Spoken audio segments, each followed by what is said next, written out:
The Pyramids of Giza. Located in northern Egypt at the west bank of the River Nile lies the remains of one of the ancient seven wonders of the world. Built in the 4th dynasty of Egypt's Old Kingdom, or what would have been known as Kemet in the time period, which means the Black Land, referring to the rich dark soil of the Nile River. The pyramids have not failed to fascinate mankind from both ancient and modern time. From the Greek historian Herodotus, active in the 5th century BCE to the 19th century CE Australian educator and writer James Bonwick, all the way to current time Egyptology such as Rurel Bestock. It is safe to say that mankind has always been intrigued by these colossal structures, and rightfully so. The incredible architecture that went into building these massive structures, especially during that time period, is very impressive. So what exactly were these pyramids used for? Well, fortunately, they were not power grids, as most of our podcast siblings would want us to believe, where their most valuable evidence is the shape of the structures and their fillings. No, the pyramids were used as tombs for the 4th dynasty pharaohs Khufu, Khafre, and Menkaure. A tomb, by definition, is a large vault, especially one built of stone above or below the ground where the dead body is buried. It doesn't have to be just a hole, it can be an entire structure, like what the pyramids are. The ancient Egyptians took death as seriously as husbands took lobotomizing their slightly comedic wives in the mid-20th century. They took it very seriously, is what I'm trying to say. So evidence that points to the pyramids being tombs include: they were situated in the middle of a necropolis, which is a fancy word for cemetery. This necropolis consisted of subsidiary pyramids and mastabas around the pyramids. For Khufu's pyramid, the subsidiary pyramids were located to the east, while for Khafre's and Menkaure's pyramids, they were located to the south of the structures. Judging from what evidence we already have of the pyramids being used, it is believed that these smaller pyramids were used as burial places for the kings. There are also flat-top rectangular structures called mastabas surrounding the pyramids in extensive fields, where the royal family members, nobles, and high-ranking officials were buried. They had mortuary temples near each pyramid, which the ancient Egyptians would use as shrines to worship their deceased pharaohs. They had sealed entrances, which was a key feature of tombs. They contained sarcophagi, which is a stone coffin popular in ancient Greece, Rome, and of course, ancient Egypt. The other piece of evidence that suggests the ancient Egyptians used the pyramids as tombs comes from Herodotus.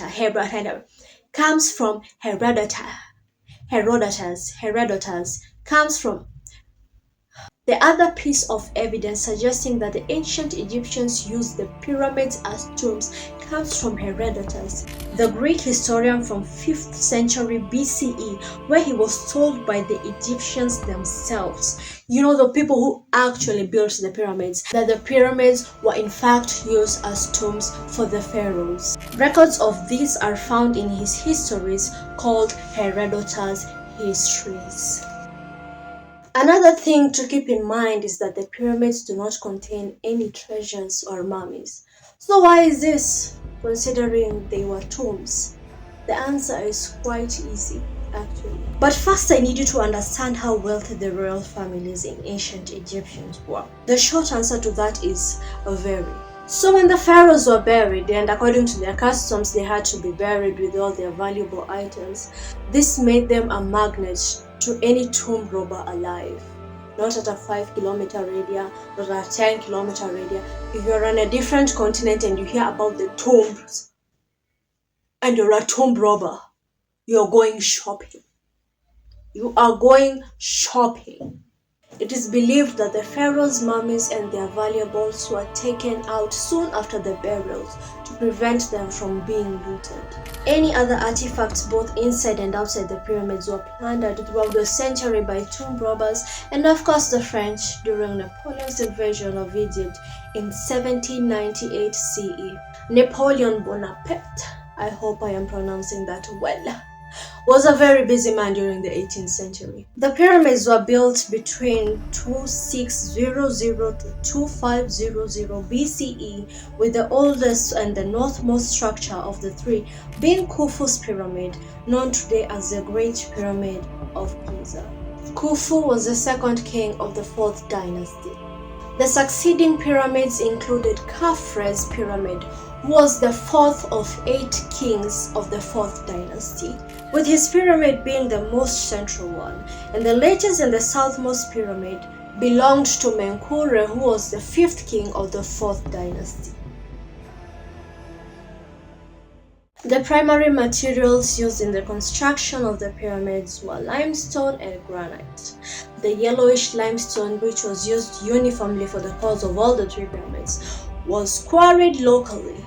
White limestone, however, was quarried from Tura, located in the southeast of Giza, and transported by boats from Tura to Giza, where they were primarily used for the casing of Khufu's, Khafre's, and partly Menkaura's pyramids.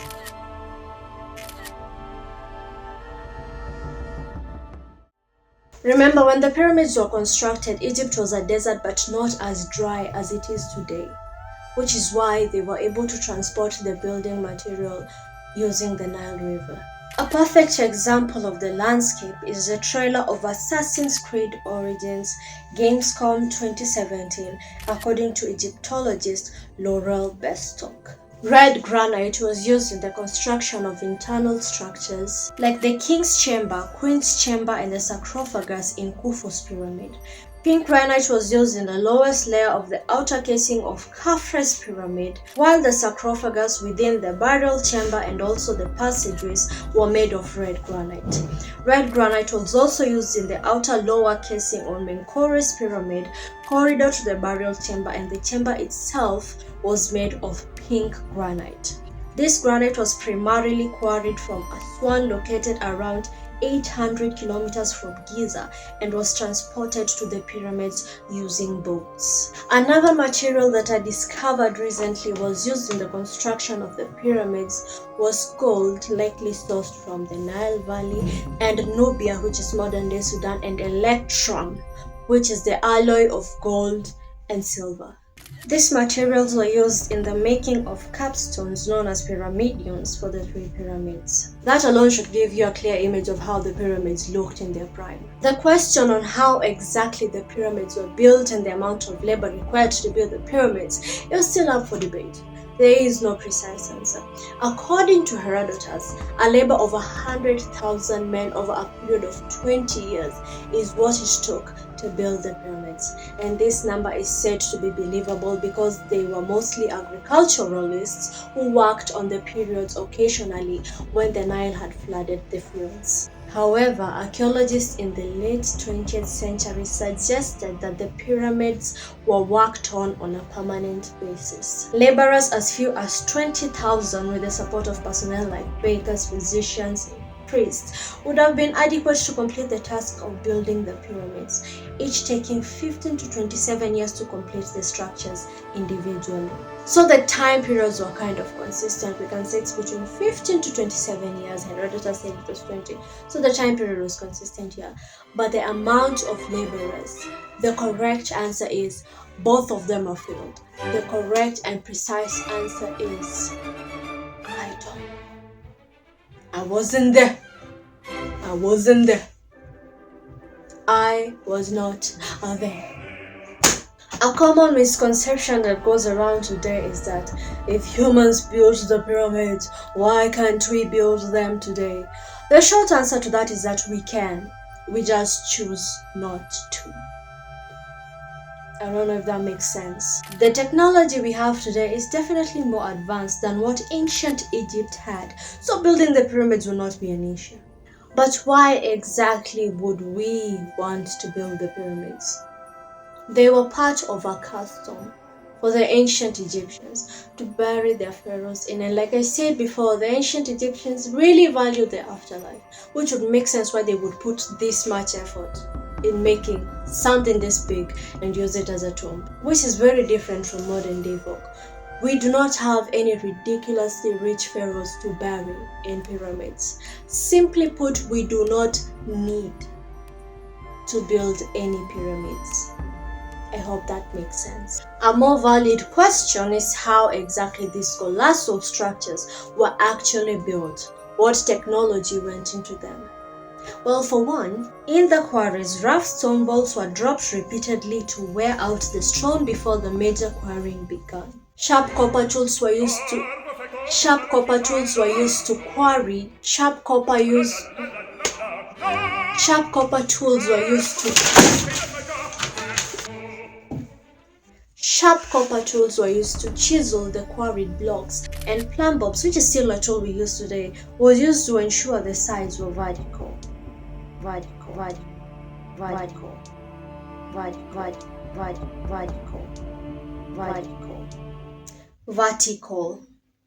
When it came to ensuring the construction site was flat, they dug channels into the construction site and then filled them with water, and then they would mark the water level. They basically used gravity.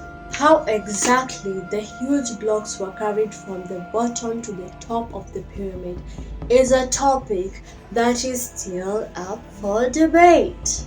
However, the most substantial evidence points to the use of ramps, with Egyptologists backing up the first of three theories, which suggests that the blocks were carried using an external ramp that reads as the pyramid reads. However, let me cook. In order to reach the height of the Great Pyramid of Giza, the ramp would have been stretched to around 1 kilometer. And with no evidence of there ever being a ramp, this theory falls short. The second theory suggests that there was use of an internal ramp which started as an external ramp but then went into the pyramid. If you want the details for these theories, all of them that I'm going to mention, you can go and check out Fan's video. I think I'm going to link it in the description, which suggests which describes all the three theories in detail. And then the third theory suggests the use of a hydraulic lift. The hydraulic lift theory suggests that water was directed from the Nile into and then a small channel of water, not small, big, I don't know, and then a channel of water was passed from into the center of the pyramid, where a hydraulic lift was created by these people, and then a block will be lifted using the water. If you want more details on these three theories, go check out Fan's video. I cannot get into the nitty-gritty. The hydraulic lift theory is used to hypothesize on the different heights of the pyramids, with Khufu's being the largest of the three, with an original height of 147 meters and a length of each of its sides being 230 meters. Khafre's was the second largest, with an original height of 143 meters and the length of each of its sides being 260 meters, while Menkaures was the smallest, having an original height of 166 meters, with the length of its sides being 109 meters each. This theory suggests that the pyramids got smaller as a result of the Nile slowly drying up, making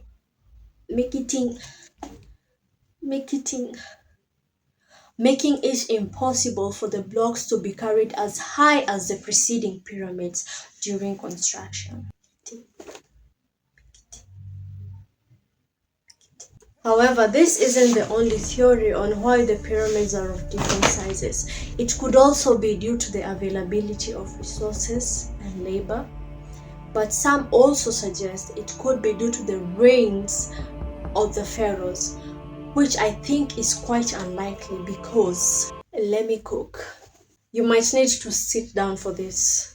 According to Herodotus and Manetho, Khufu's reign was said to be around 50 to 60 years, while modern-day scholars suggest Khufu's reign to be around 23 to 27 years. Khafre's reign duration is blank in the Turin King list, also known as the Royal Canon, which is a hieratic papyrus roll containing the chronological list of Egyptian kings.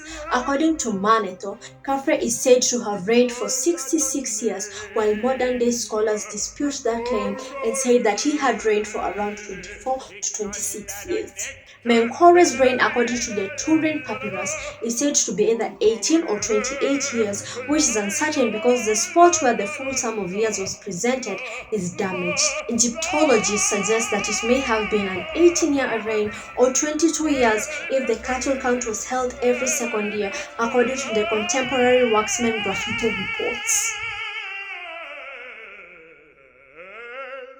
Judging by how uncertain the reign periods are, I highly doubt they had anything to do with the size of the pyramids.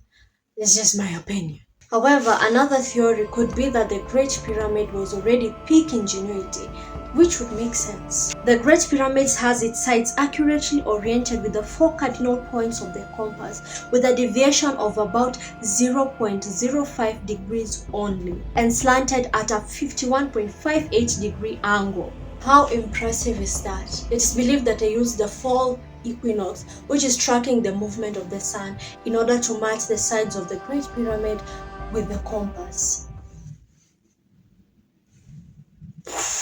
But what do you think? Which of these theories makes the most sense to you? Why did the pyramids decline in size over the centuries that they were built? Another monumental feature that I would like to briefly discuss is the Great Sphinx. The Great Sphinx, unlike what most people would think, and by most people I mean me before I did the research, is not associated with the Great Pyramid, but by King Khafre.